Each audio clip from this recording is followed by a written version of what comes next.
Alright guys, today is going to be huge, epic. We're going to make chicken great again. And this is how we're going to do it. We're going to get some chicken thighs, we're going to get some chicken breasts. We're going to bake them in the oven, get them all nice and crispy. And man, when I tell you, they are going to come out epically good. We're bringing chicken back again. Alright guys, first thing we're going to do is we're going to break these chicken thighs down. I want to take the bone out, and it is now boneless.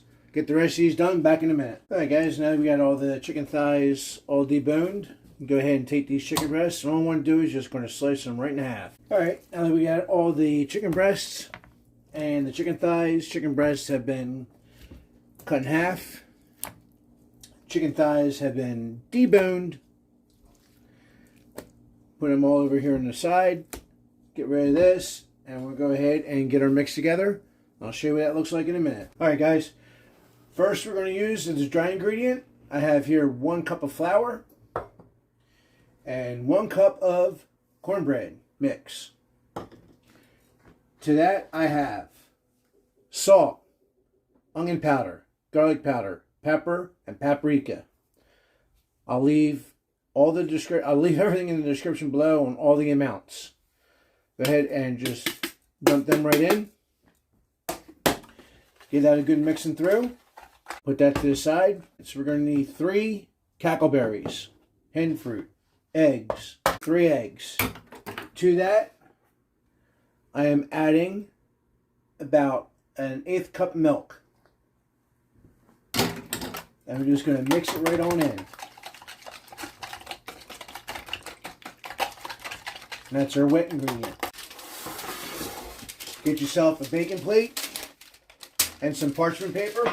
Take a chicken thigh, right inside that egg mixture and milk, right into the flour and cornbread. Knock off the excess and lay it right on your cooking tray. Take the chicken breast, do the same thing. Egg first, knock off the excess, flour, cornbread, drop it off, just like that. Alright guys, we'll get the rest of these done and I'll show you what's next. Alrighty guys, well we're going to save the rest of this chicken for another epic video that I have coming out. We got these now all done. Put these to the side. Now to get these to crisp up, I have here just some cooking spray. We're just going to spray the top of them. I have my oven set for 400 degrees. These are going to cook for about 35 minutes at 400. Flip these around. You want to give these a good coating, guys. You want to make sure they get nice and crispy. We'll slide these in the oven, 35 minutes. We'll pull them out. We'll show you what they look like. Alright folks, these things are looking super tasty right now. We're going to go ahead and give them a good flipping. Don't go away because I'm going to make a killer dipping sauce to go with these. So stay tuned for that at the end. Got about another 15 minutes on the other side. And we'll pull them out. We'll make that killer dipping sauce. Alrighty, anyone? Okay, to make this sauce, we need 1 cup of mayonnaise.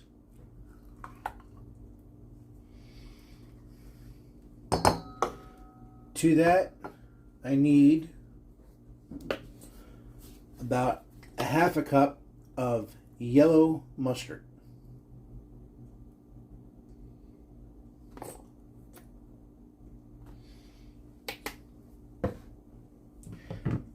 And a 1/2 cup of ketchup.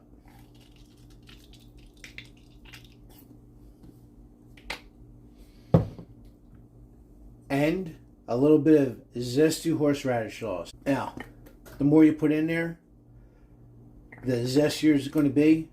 So, I'm going to start out with 1/4, and if I need more, we'll go with more. Mix that around. Alright, let's finger it, see how we did. We need more horseradish, definitely. Another 1/4 cup of horseradish in there. Alright, there's the horseradish right there. You see that? 4 ingredients. It's the best dipping sauce you'll ever have. Alrighty, well, there you have it, guys. Baked chicken. Got chicken thighs, got chicken breasts. Got that delicious, killer zesty sauce there. We'll go ahead and get a quick taste test on this. See how we did. I'll try a thigh today. First of all, I don't know if you guys can hear that. It is crunchy. Go. Nice. Very juicy. Still warm. Dip in that sauce there. Cheers. That zesty horseradish sauce, phenomenal. Guys, do me a favor. Like, subscribe, and share this with your friends. Until next time, God bless and happy eats.